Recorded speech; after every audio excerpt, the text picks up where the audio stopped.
भारतीय वायुसेना लंबे समय से दक्षिण एशिया में एक शक्तिशाली ताकत रही है, जो सुखोई सु-30 MKI, दसॉल्ट राफेल और स्वदेशी तेजस जैसे उन्नत विमानों से सुसज्जित है। हालांकि पाकिस्तान के खिलाफ इसकी सीमा पार कार्रवाई, विशेष रूप से आतंकवादी गतिविधियों की प्रतिक्रिया में, अक्सर एक पूर्वानुमानित पैटर्न का पालन करती है। आतंकवादी ठिकानों पर हमला करना, जबकि पाकिस्तान वायुसेना की संचालन क्षमता को बरकरार रहने देना।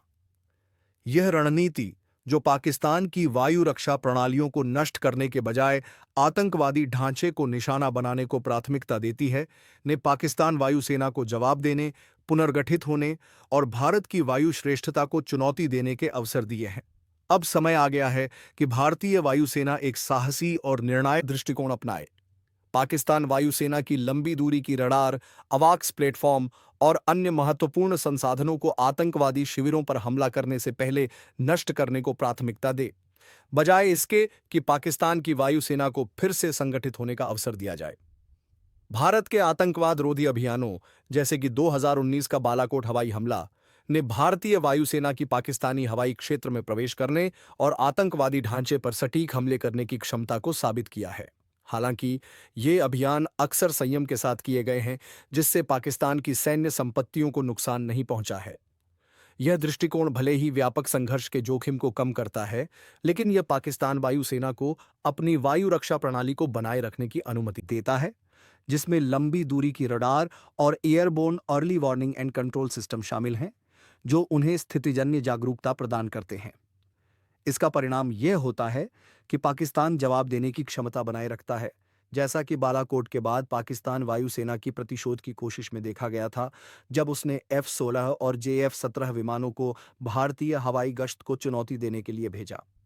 यह संयमित रणनीति अनजाने में पाकिस्तान को उत्साहित करती है, जिससे उसकी वायुसेना अपनी युद्ध तत्परता बनाए रखती है, जबकि आतंकवादी संगठन एक संरक्षित पाकिस्तान वायुसेना की छत्र छाया में कार्य करते रहते हैं।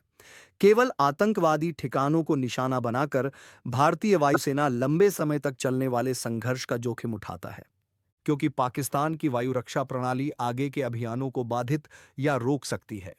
पाकिस्तान वायुसेना की साब 2000 एराय और चीनी JDK-03 जैसे अवाक्स प्लेटफॉर्म तैनात करने की क्षमता इसकी पहचान और प्रतिक्रिया की शक्ति को और बढ़ाती है, जिससे भारत की संचालन श्रेष्ठता को नुकसान पहुंचता है। पाकिस्तान की आतंकवादी गतिविधियों को समर्थन देने और भारत की वायु श्रेष्ठता को चुनौती देने की इसकी क्षमता को निर्णायक रूप से रोकने के लिए भारतीय वायुसेना को एक सक्रिय रणनीति अपनानी चाहिए, जो पाकिस्तान वायुसेना की महत्वपूर्ण संपत्तियों को निष्क्रिय करने को प्राथमिकता देती है। इस दृष्टिकोण में शामिल हैं: प्रथम, लंबी दूरी की रडार को निशाना बनाना। पाकिस्तान की वायु रक्षा प्रणाली उसके चीनी और पश्चिमी रडार प्रणालियों के संयोजन पर निर्भर करती है। इन रडारों को नष्ट या निष्क्रिय करना पाकिस्तान वायुसेना को अंधा कर देगा, जिससे वह भारतीय वायुसेना के विमानों का पता लगाने और प्रतिक्रिया समन्वय करने में असमर्थ रहेगा। ब्रह्मोस मिसाइल या स्पाइस गाइडेड बम जैसे स्टैंड ऑफ हथियारों का उपयोग करके इन पर सटीक हमले किए जा सकते हैं, जिससे पाकिस्तान की हवाई सीमा में गहराई तक प्रवेश करने की आवश्यकता नहीं पड़ेगी। द्वितीय, अवाक्स प्लेटफॉर्म को निष्क्रिय करना। पाकिस्तान वायुसेना का अवाक्स बेड़ा सीमित है, लेकिन यह प्रारंभिक चेतावनी और कमांड एंड कंट्रोल की महत्वपूर्ण क्षमताएं प्रदान करता है। इन प्लेटफॉर्मों को नष्ट करना, या तो हवाई मुकाबले में या उनके एयरबेस पर ग्राउंड स्ट्राइक के माध्यम से, पाकिस्तान वायुसेना की स्थितिजन्य जागरूकता को काफी हद तक कमजोर कर देगा, जिससे वह भारतीय वायुसेना अभियानों के प्रति असुरक्षित हो जाएगा। राफेल जैसे भारतीय वायुसेना के विमान मेटेओर मिसाइलों से लैस होकर ऐसी मिशनों के लिए उपयुक्त हैं और लंबी दूरी पर उच्च मूल्य के लक्ष्यों को मार गिरा सकते हैं। तृतीय, महत्वपूर्ण संसाधनों को बाधित करना। रडार और अवाक्स के अलावा भारतीय वायुसेना को पाकिस्तान वायुसेना के कमांड सेंटर, संचार केंद्रों और JF-17 और F-16 जैसे अग्रिम पंक्ति के लड़ाकू विमानों को रखने वाले एयरबेस को निशाना बनाना चाहिए। इन संसाधनों को बाधित करने से पाकिस्तान की संगठित प्रतिक्रिया देने की क्षमता में देरी या रोक लगेगी, जिससे भारतीय वायुसेना हवाई क्षेत्र में प्रभुत्व स्थापित कर आतंकवादी ठिकानों पर बिना बाधा हमले कर सकेगी। चतुर्थ, पाकिस्तानी हवाई क्षेत्र को सुरक्षित बनाना। सीमित, सर्जिकल स्ट्राइक के बजाय भारतीय वायुसेना को पाकिस्तान के प्रमुख क्षेत्रों पर अस्थायी वायु श्रेष्ठता स्थापित करने का लक्ष्य रखना चाहिए। इसमें दुश्मन की वायु रक्षा प्रणाली को दबाने के लिए सुखोई 30 MKI जैसे electronic warfare platform, jamming pod और एंटी रेडिएशन मिसाइलों का उपयोग करना शामिल है। आसमान को साफ करके भारतीय वायुसेना आतंकवादी ठिकानों तक बिना चुनौती पहुंच बना सकती है और हमलों की प्रभावशीलता को अधिकतम कर सकती है। वर्तमान रणनीति, जिसमें पहले आतंकवादी शिविरों पर हमला किया जाता है और पाकिस्तान वायुसेना से टकराव से बचा जाता है, इसके कई नुकसान हैं।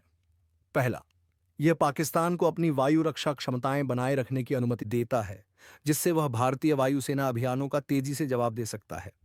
दूसरा, यह पाकिस्तान की सैन्य नेतृत्व को प्रोत्साहित करता है, जो भारत के संयम को उसकी दृढ़ता की कमी के रूप में देखता है। तीसरा, यह पाकिस्तान वायुसेना और आतंकवादी संगठनों के बीच की परस्पर निर्भरता को नहीं तोड़ता, क्योंकि एक संरक्षित वायुसेना आतंकवाद के ढांचे को सुरक्षा प्रदान करती है।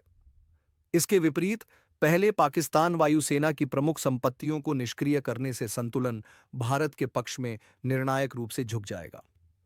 कमजोर पाकिस्तान वायुसेना भारतीय वायुसेना अभियानों को चुनौती देने में असमर्थ होगी, जिससे भारत आतंकवादी ढांचे को अधिक सटीकता और न्यूनतम हस्तक्षेप के साथ समाप्त कर सकेगा। यह दृष्टिकोण पाकिस्तान की सैन्य नेतृत्व को एक मजबूत संदेश भी देगा, यह दर्शाते हुए कि अगर आतंकवादी उकसावे जारी रहते हैं तो भारत जवाबी कार्रवाई करने को तैयार है। यह रणनीति जोखिमों से खाली नहीं है। पाकिस्तान वायुसेना की संपत्तियों को निशाना बनाना तनाव बढ़ा सकता है, जिससे व्यापक संघर्ष हो सकता है। पाकिस्तान की परमाणु संपत्ति और उसकी पूर्ण स्पेक्ट्रम प्रतिरोध की नीति इसे और जटिल बनाती है, जिससे भारतीय वायुसेना को अपने हमलों को इस तरह अंजाम देना होगा कि वह इन सीमाओं को पार न करे। इसके अतिरिक्त चीनी निर्मित JF-17 और J-10C लड़ाकू विमानों के बढ़ते बेड़े और उन्नत हथियारों के साथ उनके एकीकरण से पाकिस्तान वायुसेना एक सक्षम विरोधी बनी हुई है, भले ही उसका आकार छोटा हो।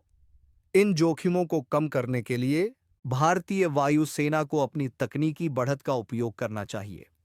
राफेल जैसे प्लेटफॉर्म, जो उन्नत AESA रडार और लंबी दूरी के हथियारों से लैस हैं, और S-400 वायु रक्षा प्रणाली, जो पाकिस्तानी जवाबी हमलों को निष्क्रिय कर सकती है, भारतीय वायुसेना को युद्ध क्षेत्र में प्रभुत्व दिलाने में सक्षम बनाते हैं। इलेक्ट्रॉनिक वॉरफेयर, साइबर हमलों और सटीक स्ट्राइक की समन्वित रणनीति संघर्ष को बढ़ाए बिना अधिकतम प्रभाव डाल सकती है। के लिए धन्यवाद। आप देख रहे थे डिफेंस वॉच, जहां रक्षा और रणनीति मिलती है विश्लेषण से। वीडियो पसंद आया हो तो लाइक करें, शेयर करें और चैनल को सब्सक्राइब करना न भूलें।